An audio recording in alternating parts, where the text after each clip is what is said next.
அஸ்ஸலாமு அலைக்கும் வரஹ்மத்துல்லாஹி தஆலா பரக்காத்து. பொதுவாக ஆன்மீகம்னு சொல்கிறாங்க. ஆன்மீகம் என்றால் என்ன? ஆன்மீகத்தின் மூலியமாக இறைவனை அடைவது எப்படி? மற்ற மதங்களில் பார்த்தீங்கன்னா, ஆன்மீகத்தின் மூலமாக இறைவனை அடைய வேண்டும்னு சொன்னால் துறவறம் வாழ்க்கை. அவங்க கல்யாணம் முடிக்க மாட்டாங்க. அவங்க கல்யாணம் கிடையாது. அப்படியே என்ன செய்வாங்க அப்படின்னு சொன்னால், ஒரு மதத்தை சார்ந்தவர்கள் காட்டிலே தனிமையாக இருப்பார்கள். எதுவும் இல்லாமல் எதுவும் வேண்டான்னு சொல்லி தனிமையில் இருந்து நாங்கள் இறைவனை அடைகிறோம் ஆன்மீகவாதின்னு சொல்லுவாங்க. ஆனால் செய்கிறது ஃபுல்லாக பொய் பித்தலாட்டங்கள். ஒரு சாரார் இருக்கிறாங்க, நாட்டில் தான் இருப்பாங்க. அவங்களும் திருமணம் முடிக்க மாட்டார்கள். அவர்களுக்கும் குழந்தை குட்டிகள் கிடையாது. நாங்கள் இந்த வழியில் ஆன்மீகத்தை என்ன செய்கிறோம், இறைவனை அடைகிறோம் ஆன்மீகவாதியான்னு சொன்னாங்க. ஆனால் அவர்களிடத்திலும் தவறு ஏற்படுகிறது. அதாவது இறைவன் ஒரு ஆணுக்கு பெண்ணும் பெண்ணுக்கும் ஆணும் துணையாகத்தான் படைத்திருக்கின்றார். எனவே ஒரு ஆண் பெண் இல்லாமலும் ஒரு பெண் ஆண் இல்லாமல் இந்த உலகத்தில் வாழ முடியாதுங்க. இது இறைவனின் படைப்பு. இறைவனுடைய என்னெல்லாம் படைச்சிருக்கிறானோ அதெல்லாம் காரணமாகத்தான் படைச்சிருக்கான்.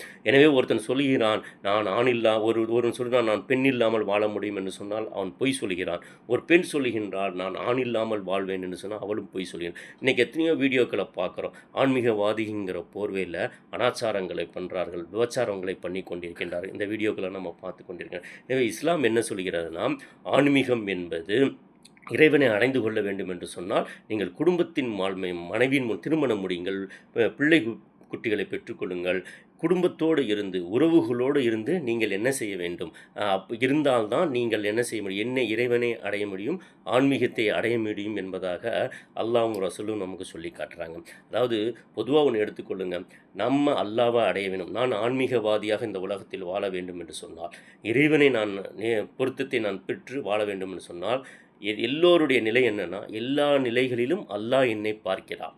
எல்லா நிலைகளிலும் எப்படி நம்ம ஒரு கேமராக்காக நாம் என்ன செய்கிறோம், கண்காணிக்கிறாங்க, அங்கே கேமரா அங்கே இருக்குது, கேமரா இங்கே இருக்குதுன்னு சொல்லி ஒரு கேமராக்காக நம்ம பயந்து வாழ்கின்றோமோ, இதே போல் இறைவன் எல்லா இடத்திலும் இருக்கின்றான். இரவிலும் சரி, பகலிலும் சரி, தனிமையிலும் சரி, கூட்டத்திலும் சரி, எல்லா இடங்களிலுமே இறைவன் என்னை பார்த்து கொண்டிருக்கின்றான் என்ற அச்ச உணர்வோடு நாம் வாழ்ந்தோம் என்று சொன்னால், நாம் தவறுகளை தவிர்ந்து விட்டோம் என்று சொன்னால், நாம் தான் ஆன்மீகவாதி. நாம் டைரெக்டாக என்ன செஞ்சிடலாம், இறைவனுடைய பொருத்தத்தை பெற்றுக்கொள்ளலாம், இறைவனோடு தொடர்பு கொள்ளலாம். இந்த ஒரு வழி போதுங்க, இந்த ஒரு சிந்தனை போதும். இதற்காக வேண்டி நீங்கள் குடும்பத்தை விட்டுட்டு திருமணம் முடிக்காமல் நாட்டை விட்டு காட்டுக்கு போகணும், தனிமையில் வாழணும் என்றெல்லாம் கிடையாது. எல்லா நிலைகளிலும் இறைவன் என்னை பார்க்கிறான், பார்த்து கொண்டிருக்கிறான் என்ற அச்ச உணர்வோடு வாழ்ந்தாலே போதும். அப்படிப்பட்ட வாழ்க்கை நம் அனைவருக்கும் அல்லாஹ் தருவானாக. அஸ்ஸலாமு அலைக்கும் வரஹ்மத்துல்லாஹி தஆலா பரக்காத்துஹு.